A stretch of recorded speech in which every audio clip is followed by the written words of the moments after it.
Bayangkan sebuah dunia di mana setiap tindakan kita dipandu oleh kesadaran akan kehadiran Sang Pencipta.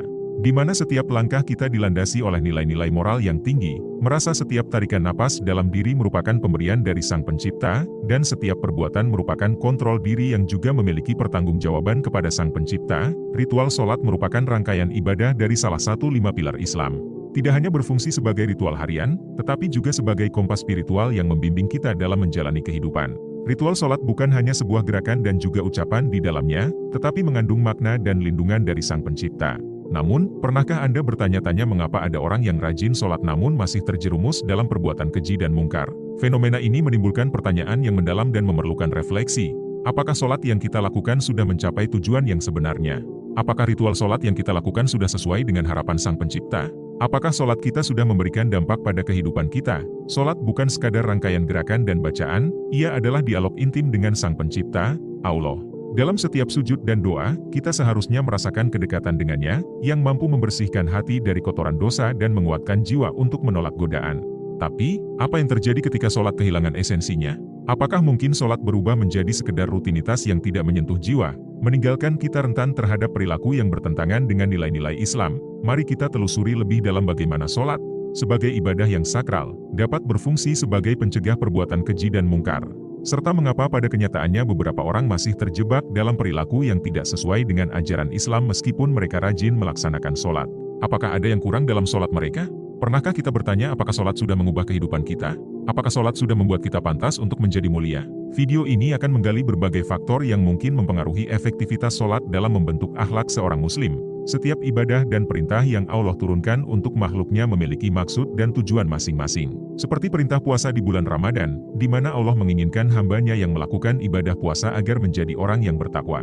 Hal ini bisa kita temukan di dalam Al-Quran Surah Al-Baqarah ayat 183 yang berbunyi, "Hai orang-orang yang beriman, diwajibkan atas kamu berpuasa sebagaimana diwajibkan atas orang-orang sebelum kamu agar kamu bertakwa."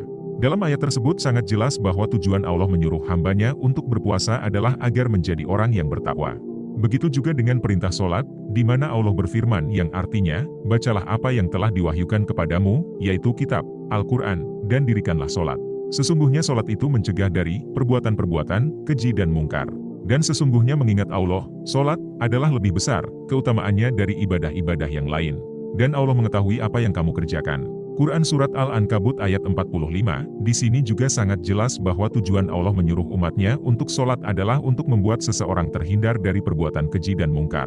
Jika kita lihat, semua sumber keburukan dan kerusakan manusia hanya ada dua, yaitu keji dan mungkar. Perbuatan keji biasanya merujuk pada tindakan yang tidak bermoral, seperti zina, fitnah, atau kebohongan. Sementara, perbuatan mungkar mencakup segala tindakan yang dilarang oleh agama, seperti mencuri, berbohong, atau berbuat zalim kepada orang lain.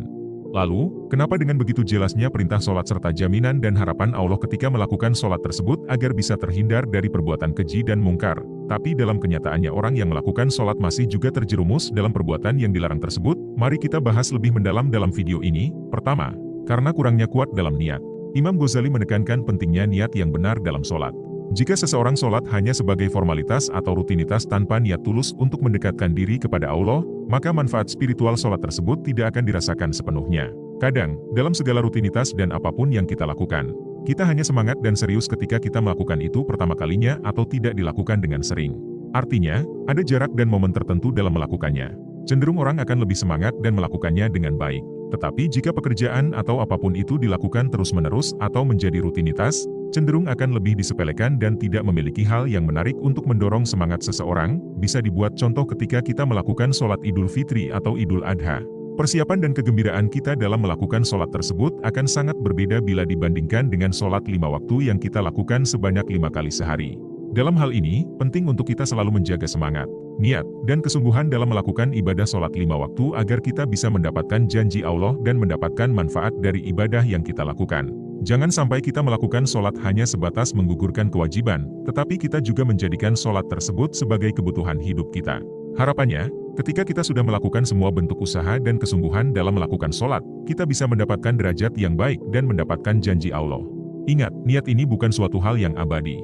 Artinya, kita melakukan niat di awal, namun harus tetap menjaganya. Niat harus selalu di-upgrade atau diperhatikan setiap saat, karena niat merupakan urusan hati dan bisa berubah hanya dalam hitungan detik. Oleh karena itu, menjaga niat ini lebih berat dibandingkan dengan melakukan aktivitas yang mengiringi niat tersebut. Kedua, kurangnya pemahaman dan khusyuk dalam sholat.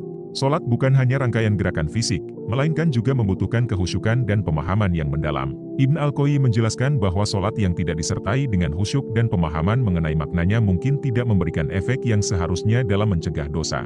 Jadi, sangat jelas bahwa jika kita melakukan sholat dengan teratur tetapi masih belum mendapatkan manfaat dan efek yang seharusnya, bukan karena Allah tidak memberikan apa yang dijanjikan atau mengingkari janji, melainkan karena kita tidak melakukan sholat dengan sungguh-sungguh. Bahkan, masih ada orang yang melakukan sholat tetapi tidak memahami dan mengetahui apa tujuan Allah menyuruh dan mewajibkan sholat untuk dirinya.